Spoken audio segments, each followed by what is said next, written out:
Hey, what's up, everyone? Sam Shaw here, founder of Wall Street Mastermind. Super excited to be on here today with another client interview for you guys.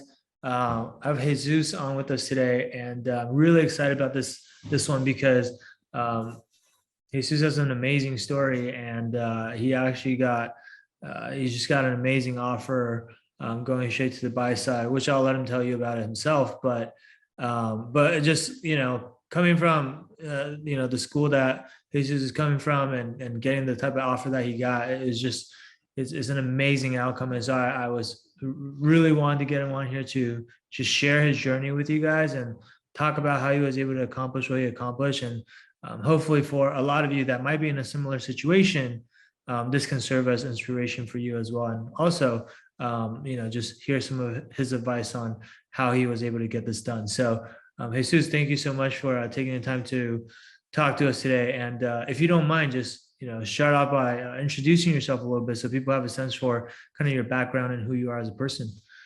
Yeah, thanks for having me, Sam. Hey, everybody. My name is Jesus. I am a sophomore at Florida International University, which, judging by the name of it, most of you guys probably haven't even heard of it, unless you live in Florida. It's very non-target, and yeah, I'm sophomore. Like I said, I came into this program. I knew I wanted to do banking, but I wasn't doing a lot of the right things.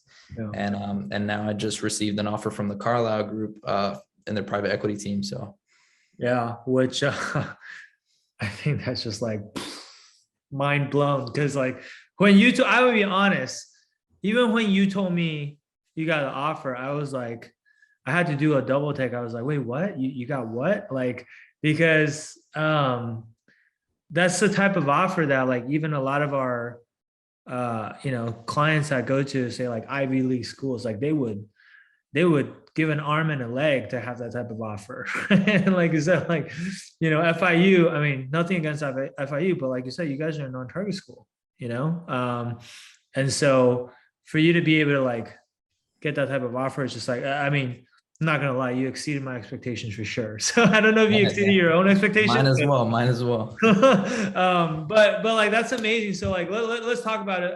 But like before we talk about how you got there, like let's go back to the beginning, right? You're a sophomore now. Like, when did you discover that well, originally the intention was to break into investment banking, but when did you discover that you want to kind of like work on Wall Street? I guess, was that like freshman year, or and how did that happen? Yeah, I've always wanted to work on Wall Street because I always wanted to work in New York in general, and I knew I wanted to go into finance. So I kind of just searched up one day, different careers in finance, in Wall Street, and investment banking was one of the ones to pop up. And that's kind of when I decided, all right, that's the one for me, it aligned with my values. So yeah, got it. And so you ended up going to FIU, and I mean, correct me if I'm wrong, but there aren't really a lot of people at FIU who are trying to work on Wall Street. Is that right? Yeah, there's not a lot. I feel like there's more now than before, but there's definitely, you probably count less than double digits. No, probably like 15, 20 people. So it's not a lot. Yeah. Okay. And most of these people are, I guess, in like the same club, probably like the club that you're in, right? Yeah, our club has everyone who wants to go into finance. FIU joins our club, which is an investment fund. So got it. Okay. So you're in this investment fund, and a lot of people in there want to get an IB. Do you have a sense for like, I don't know, like how many people from your school actually like place in the IB each year?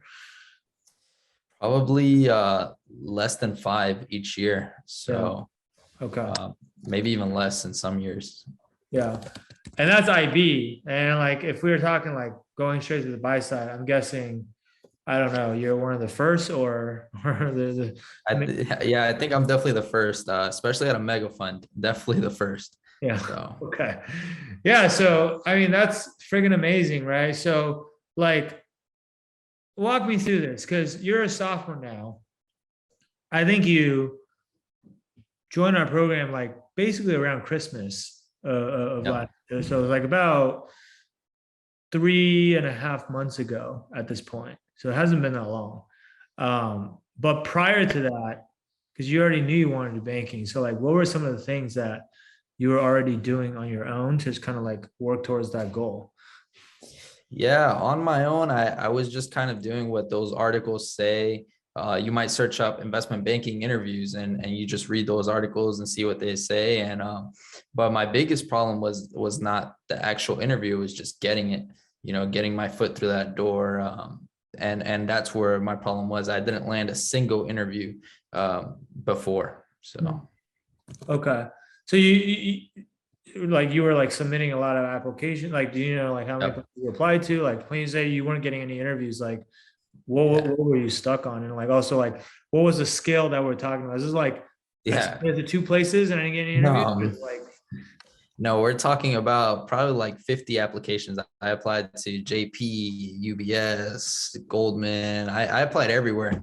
okay. And I didn't get a single interview. I mean, I got one in commercial banking, which wasn't, it's not even investment banking, but Yeah. the point is in investment banking, I didn't get anything. So Yeah. And the commercial banking one, that's the JP Morgan one that you yeah. ultimately you got the offer for that, right? That's for your sophomore summer, I think, right? Yeah, that one, I got the offer. That's the one that we did the interview prep for it. Yeah. But I declined it because I didn't want to do commercial banking, and I took that sacrifice. I was like, I might get something better, and Yeah, I remember us prepping for that. So you got that offer and then you actually turned it down, which is a ballsy move, but typically yeah, you don't do that unless you have a reasonable amount of confidence that you can improve upon the outcome. But okay, so you turned down. And is that I was gonna the next question I was gonna ask you is like, so like why did you decide to join Wall Street Mastermind? But like, is it just because like you feel like you were stuck and you're applying to all these things and not getting any interviews and you needed to fix that? Or like, I mean, how did you even hear about us and what made you want to do something like this? yeah. So I heard about you guys. Uh-oh. Did we lose you?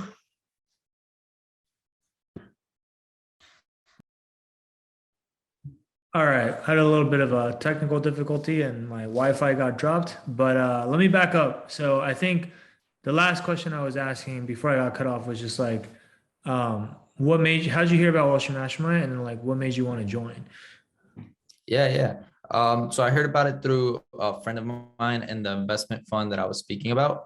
And she was able to get in as well with, I think she had one internship, not even in investment banking, and she got in. So seeing that, I was like, okay, I should join. And especially because I knew that if I was willing to make the commitment to it, I knew I'd be willing to work as hard to make it happen once I get through with the program. So Yeah. Yeah, you're talking about Valeria and how she yeah. got an offer from Deutsche Bank. Uh, I don't think she even had one internship, or I guess we helped her find her first internship, but before that, she had no experience actually, and she was like a Yeah. senior, which is also another crazy story in and of itself. Um, but okay, guys, so you heard about it through her, and you decided to join. And I mean, like, this was like a big decision for you, right? To join a program like this. Cause like, I mean, obviously it's an investment to get into a program and it's not like, chump change or whatever. Right. Yeah. So like, were you ever worried that like, oh, what if this, like, what if I spend all this money and it doesn't work out or whatever? Like, did you ever have those thoughts or like, how Of did you, course. yeah. Of course, I had those thoughts. I mean, I think anybody would have those thoughts. But my biggest thing was, okay, I can either try it, and if I fail, I mean, it's gonna hurt, but it happens. But if I succeed, I know that I was willing to put everything on the line, and I'll be willing to get back what I put into it in my first summer or my signing bonus or whatever it is. Yeah. And at least I know, what they say. They say, what is it? Like something like die trying, you know what I mean? So yeah, Was it get rich or die trying or something? yeah, something like that. So I was willing to take the risk. I think you're quoting 50 Cent now or something. No, but no, I get your point, which is just that like you're basically going all in, right? Like we use the poker analogy, you're like pushing all your chips into the middle. It's like I either win big or like I'm out of the game. But either way, I know like I didn't leave anything on the table, basically, right? Yeah, And exactly. I think like that's honestly, again, because you're coming from FIU where people rarely ever get into banking. There's just like so many disadvantages compared. Like you got to think about like the people that you're competing against are these like students that go to Ivy League schools where they pay $80,000 a year just to go to Mhm. college, and they have all these alumni helping them, all these resources, all these like clubs that you guys don't even have on campus, and it's just like it's not really like a even it's not like a Yeah, fair it's not fight. an even playing field. Yeah. Yeah, it's not even playing field, right? And so it's just like if you're not willing to go all in and like bet on yourself, like if you're just doing all the same things that these other students are doing at these other schools, like what competitive advantage do you have, right? And so it's like I always tell people like, I mean, because I would say you and Valeria, like you guys both got, I would say, extraordinary outcomes considering your background and your situation. But like to get an extraordinary outcome, you have to be willing to do extraordinary things. You have to be willing to like maybe make decisions or take calculated risks that other people in your situation wouldn't be willing to take because otherwise it wouldn't be extraordinary, right? And so it's like so I think like that's the mentality and the mindset that you're talking about is like it's a lot of times it's what in my experience really separates the people that like have really successful outcomes versus people that are maybe just like average, honestly. There's nothing wrong with being average. It's just like it just depends on if that's what you want, right? um but let's talk about then. So like, okay, so you joined Wall Street Mastermind. So again, this is like from the time you joined around Christmas The till you got day right before Christmas Eve, it was the yeah, 23rd. Yeah. yeah, it was the 23rd. And till the time you got the offer, I mean, I think it's about right about exactly 3 months, right? Mhm. So walk us through like the past 3 months for you. Like, what were some of the things that you were doing inside the program, and like what did you find to like make the biggest difference for you? How did you go from applying to 50 jobs, not getting a single interview, to getting an offer from Carlyle, which is like, I think most people that are listening to this won't even like it's almost not even believable. It's like this is people are gonna I already know what people are gonna say. People are gonna say, oh, this guy's a paid actor or something. It's like, Nah, you well, like guys can check my LinkedIn. honestly, but like if you were a paid actor, we couldn't even make this up if we wanted to, right? Like this would be too in the realm of like absurdity that like I wouldn't even go this far. So like, but walk people through like what were some of the things you were doing? Yeah, so I joined the program and I hit the ground running. Even though, like you said, it was right before Christmas, I still decided to, get the ball running. I was watching all the videos, doing all the homework in the course, and I would say I finished the like the videos pretty fast. But then after that, it was just more of digging deep into the material and really like feeling like I learned it. And I would go through the databases and see what other people were getting asked. And I think the biggest breakthrough for me was just when I got that first internship, and from there things kind of got rolling. I started learning from the first internship, networking a lot, and through the networking, I was able to get that second internship at the private equity firm. I think I told you about that one.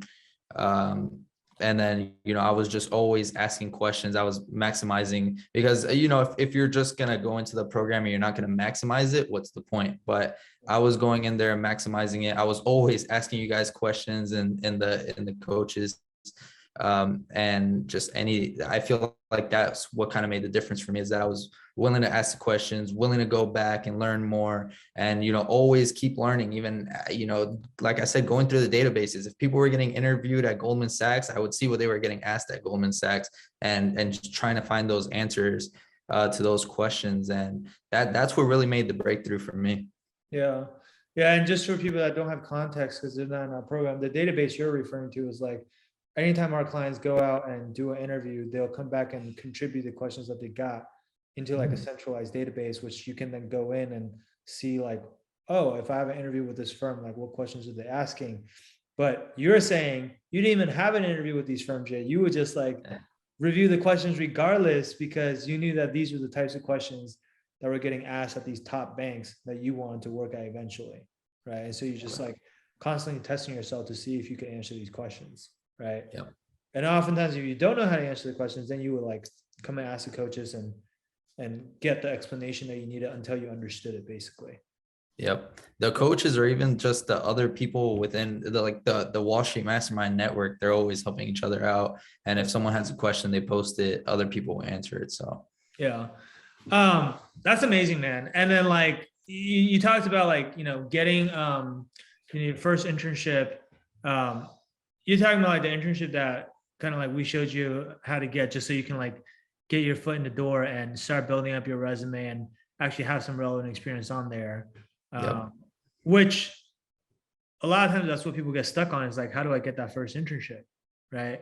Because when you don't have any experience yet, it's so that first one is always the hardest to get because like you need people to like take a chance on you. But like once you can get that first internship, then like you said, like the networking after that becomes much easier because you actually have something to like show on your resume, also something to talk about, right? Yep. Yeah. How long did it take you to get that first internship after joining the program? Was it like a couple of weeks? No, it was like a week and a half. It was super quick. Yeah. It was super quick. I interviewed for a few and I actually had two that I could have gone in between. I thought about doing both, but I just decided to go with the first one. I thought it'd be a better opportunity and it turned out to be so. Yeah.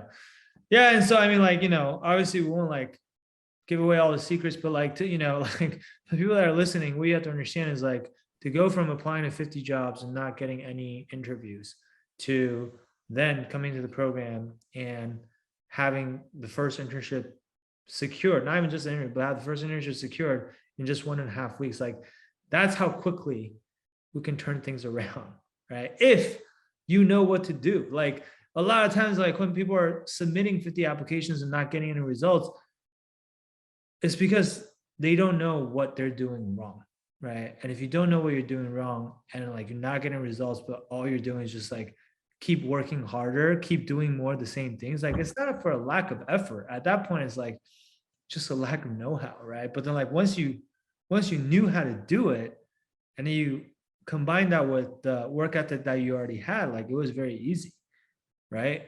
And so like that's the value of like coaching and mentorship is like, hey, whatever it is that you don't know how to do, like there's someone else out there that has already done this hundreds of times and they can probably just like point it out like real quick and you're like, oh, that's it, like that, well, that was easy, right? And so you don't have to like spin your wheels and waste all this time. I mean, you still have to do the work, right? You still have to like pass the interview, you still have to network with these firms and whatever, but like it doesn't have to be as hard as most people make it out to be, right?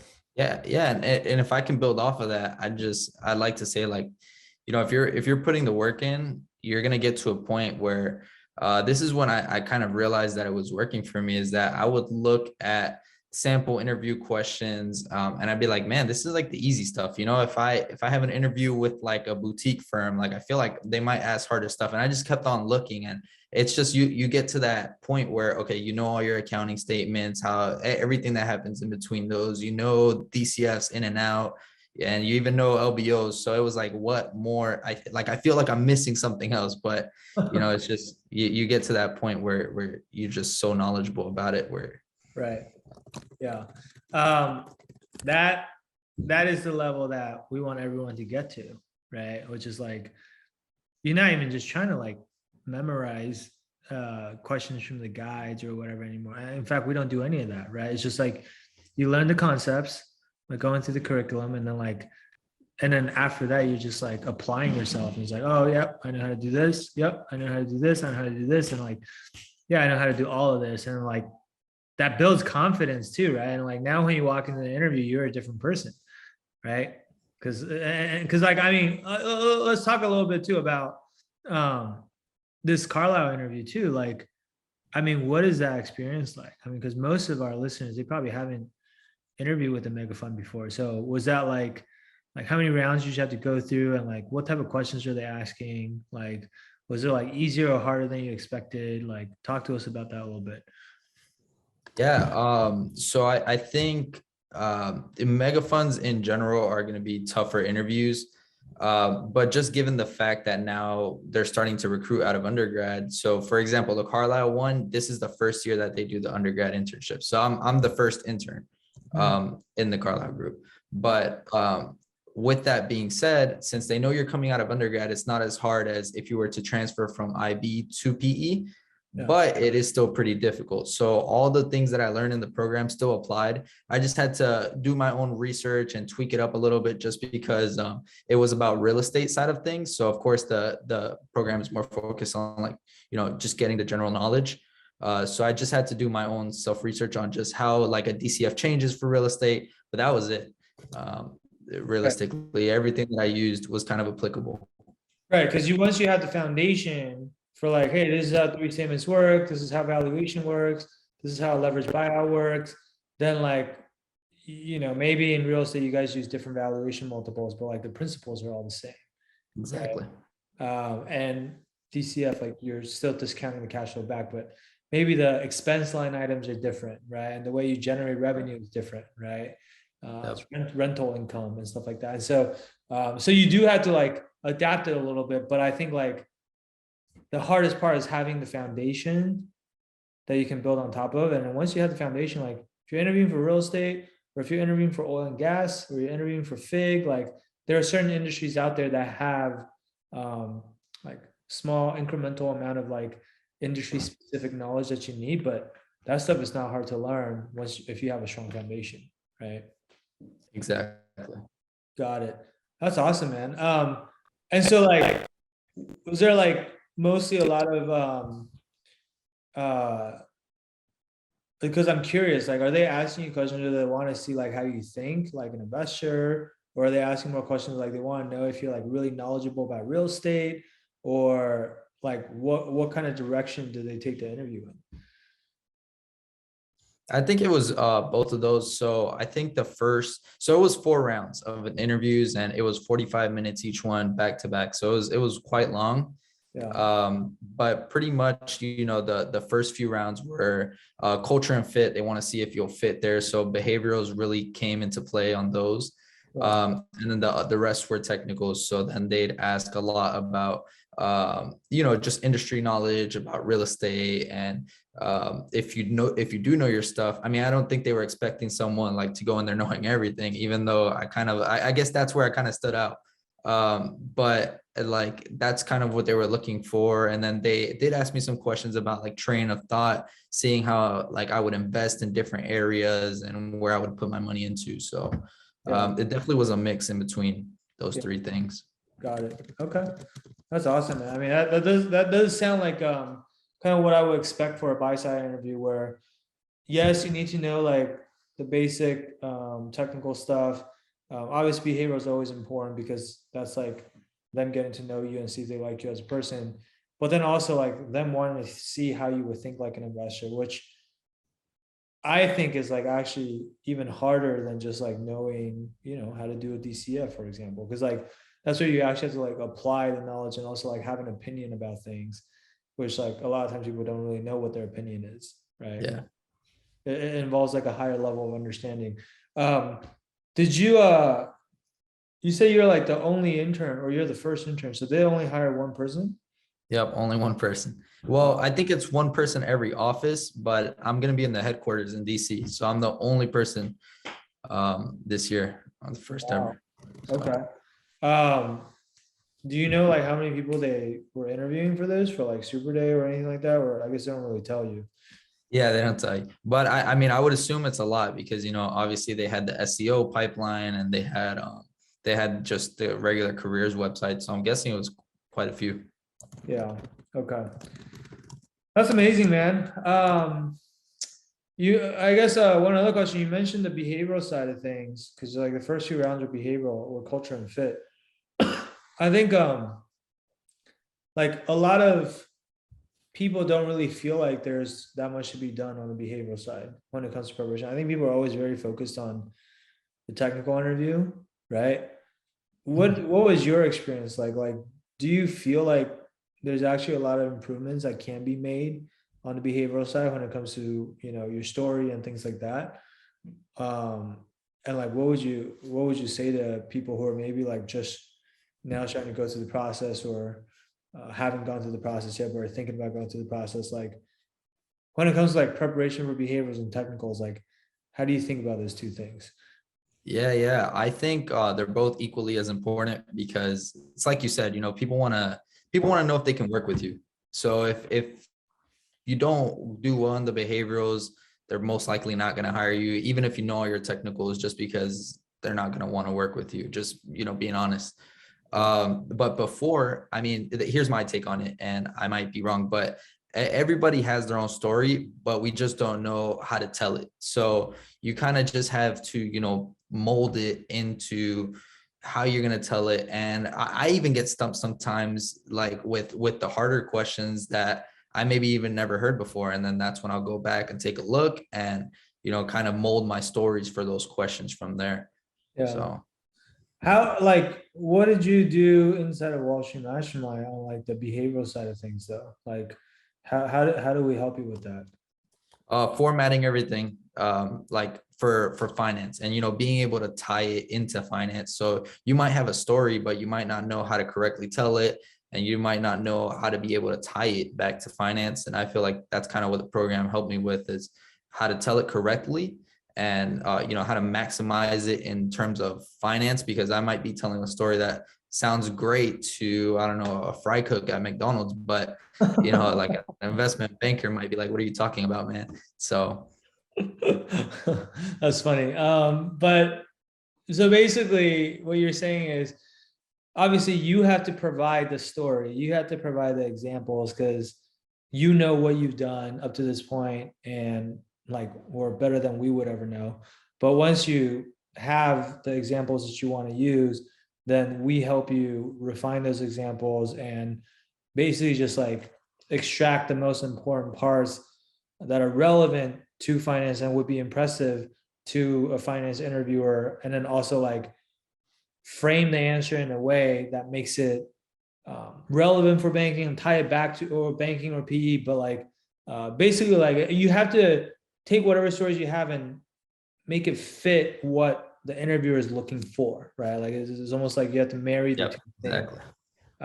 If you only have the story but it doesn't really fit what they're looking for, then you're not going to accomplish what you set out to accomplish, essentially. Yeah. And Yeah. I think that, like, for a lot of people, the challenge on the behavioral side is that they have the story, so they have one piece of the puzzle. They don't know the other piece, which is like, well, so what are they looking for? And like, if you don't know what they're looking for, then like, you can't really marry the two, right? Um, and so like, a lot of people will just go into these interviews with like, "Oh, yeah, this is a story I want to use," and then it's like, maybe it works, maybe it doesn't. More often than not, it doesn't, because then you're just guessing, right? Um, so I think like we really try to focus on like, because we've seen so many students who have gone through these processes and have gotten offers from various, top firms and PE firms and stuff like that. Like, we can do some pattern recognition around like, what's the commonality between all the answers that work really well or that got really good outcomes. And then from there, we can like successfully use clues, right? So we're not just guessing what they're looking for. It's like, we know based on history, based on what's happened in the past, like, these are the things that they like to hear. And here's how we can like highlight these things based on the stories that you have, right? Do you Yeah. agree with that? Yeah, definitely. Yeah. That's awesome, man. So I guess one last question for you, but like, what's one piece of advice that you would have for people? Because a lot of our listeners, I think, are, similar to you. Maybe they like go to a non-target school, don't have a lot of resources available, whether it's at school or just like around them in their network in general, to be able to like break into this type of industry. But they have the aspirations to want to work at a top bank or a top buy side firm, or maybe like even, do something that no one else has ever done before, right? Like, no one at your school has ever gotten into a mega fund. So like, what's one piece of advice you want to give to people like that, or like maybe in hindsight, something that really helped you out as you were going through recruiting? Yeah, definitely. I think I'll give examples too, but the first one is, just your work ethic. Uh, you have to be you have to be willing to put in what you want out. If you go through with this program fully and you put in the work, you're gonna get something at the end, because it's just not you just can't do it and not get anything. It's not one of those things where you're just pounding sand. So definitely work ethic. Number two is confidence. You have to have confidence in yourself. Like Sam mentioned earlier, it was kind of a ballsy move to turn down that JP Morgan internship in commercial banking. Yeah. But the reason why I did it was because after going through with this program, and it's not to sound cocky or anything, but I was like I'm at this level right now where I don't want to go to a TD Securities investment banking. Like, I'm at this level where I know I can get into top 3, top 4, top 5, whatever it is, because I'm prepared for it. I did all the work. I know I can do it. So you got to have that confidence in yourself.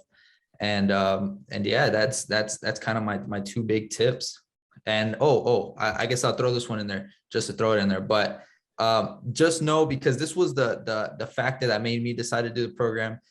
Like, don't believe what you see on the internet. There's a lot of stupid stuff on the internet, but just remember, it's not magic. Like, Sam's not going to give you a magic potion that's going to make you a banker or a private equity analyst, but he is he's teaching you how to fish.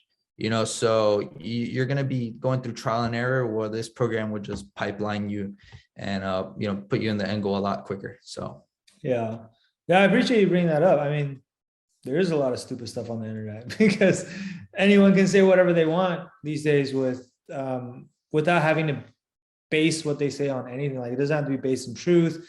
There's no way to verify it, and everyone has an opinion. But I think ultimately, that's why we do these interviews too, with real people, real clients who actually gone through the process, so that people can hear both sides, right? And people can kind of be the judge for themselves on whether this is real or not. And like you said, everyone can just go and look you up on LinkedIn and see if you're actually working where you say you're working, right? And so the fact that our clients are doxxed, that's I don't know what else we can possibly do to show people that, hey, this is the real deal, right? And ultimately, I think there's a lot of cognitive dissonance out there, which is just a lot of people have already made up their mind on whether they want to do a program like this or not. And so for the people that have decided they don't want to do this program, maybe because they don't want to spend the money or whatever, it's easier for them to convince themselves that they made the right decision. It's almost like politics. Republicans always think Republicans are right,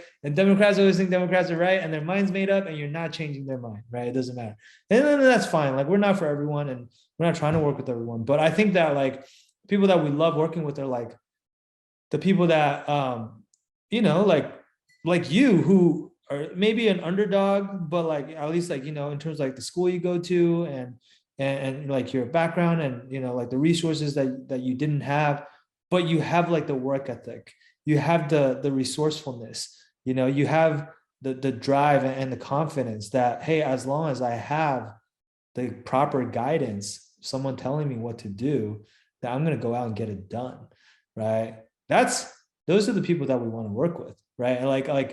It's not, I mean, we do work with people from target schools as well, but I would say our client base is pretty diversified. Only 45% of our clients are from target schools, 35% are from non-target schools, and then 20% are from semi-target schools.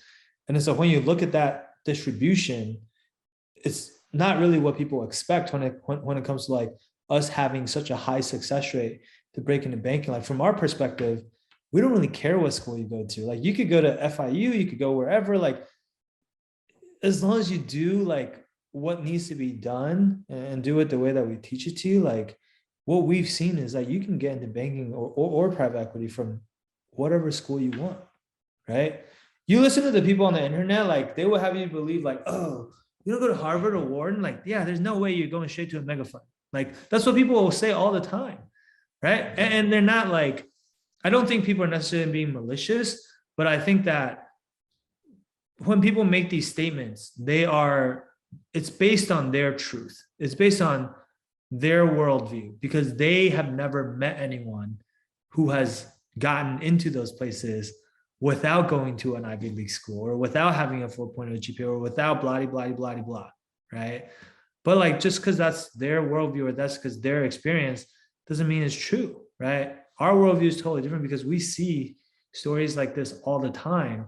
And so we have a lot of beliefs that it can be done, right? And so anyway, I think like, I don't want to belabor this point. I do appreciate you bringing it up, but I think for those of you who are still listening, maybe you're in a similar situation, right? Maybe you're coming from a non-target school. Maybe you've been told by a lot of people what you can or cannot do based on your profile and whatnot. Like, just, I want to encourage you to like, just tune all of that noise out and like really believe in yourself and like really like invest in yourself, invest in your future. Like, if you're interested in getting, the same help that Jesus got and maximize your potential, maximize the outcome, get the best possible outcome that you could possibly get for your career, probably even exceeding your own expectations.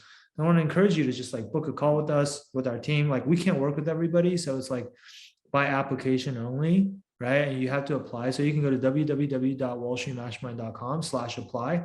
The street is abbreviated to ST. So it's wallstmastermind.com/apply. You just book a time with our team, fill out a short application so we know some basic information about you, and then like we'll get on a call with you. We talk to every single individual that wants to work with us, just so we can like actually learn more about your situation, like where are you coming from, where are you trying to go, well, what is your goal, what are the challenges you're currently having, and everybody's different, right? And depending on what you tell us, like we may or may not be able to help you, and if we can, happy to walk you through what that looks like. If we can't help you, at a minimum, we'll give you, our advice on like what we think we would do if we were you, right? And if we don't think we can like guarantee the outcome, like we won't even invite you into the program. Okay, so that's all you need to know. If you guys are interested, go ahead, go to that website and book that call. Otherwise, Jesus, I want to thank you so much for just taking the time to come on here and share with us just like your journey and how you were able to get to where you are. And again, I think it's an amazing outcome. I'm super happy for you. I know you're super happy, and yeah, I can't wait to see what you accomplish going forward. It's going to be very exciting to just follow your progress and stuff. So thanks again for letting us be just play a small role in your success, and it's been fun. So yeah, thank you guys. It's been great. It's been a great experience, and it only keeps going. So, yeah. Yeah, it's not over. I mean, once you're in Wall Street Mastermind, you're always a part of the family. So but guys, I think we're gonna wrap it up here. Thank you guys for tuning in. Hopefully you enjoyed this and found it to be helpful. We'll be back with more of these for you guys in the near future. So until next time, we'll talk to you soon. Okay, bye.